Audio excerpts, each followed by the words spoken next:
There is a story of a child who once performed miracles. Over time, this grabbed the attention of religious leaders around the world. They organized a group meeting with this child, and were horrified that the child denounced not only their faith, but faith itself. They were greatly offended. Only one religious leader remained to speak to this ignorant child, an evangelical preacher. This preacher loudly and proudly announced that his faith was stronger than this devil child. He tried to exorcise the demon from the child, to no avail.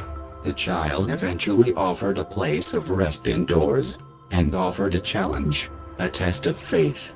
The preacher, realizing that the child would not harm him, confidently accepted.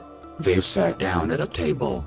The child said, "It is said in your doctrine, that should you have faith as small as a mustard seed, you can move mountains. And yet no such mountain has ever been moved."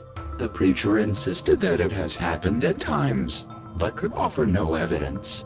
The child said, "Since you only need faith as small as a mustard seed, let's start off small. How about we use faith to move the spoon on the table?" The preacher took him up on the offer. He struggled and struggled for hours, trying to invoke the powers of his God, to make the pen move with his faith, until he was so exhausted that he blew his Cooper valve. The child asked if he could now try. The preacher, having nothing left, fell silent and watched. The child said, "Faith, as small as a mustard seed." The child picked up the pen, and said again, "Faith, as small as a mustard seed." The preacher was furious, but had not the energy to complain. The child continued, "It isn't about the size of faith, but the type of faith, is it not? The protagonist of your doctrine said so himself. You believe that faith is about believing in something, and yet, should you place all your faith in another, you have none within yourself. One who is faithful, is full of faith.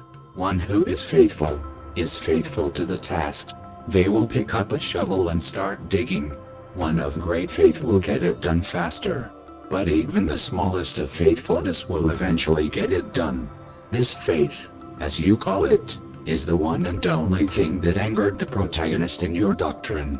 And just as your protagonist said, I am not here to contradict the law of faith, but to fulfill it."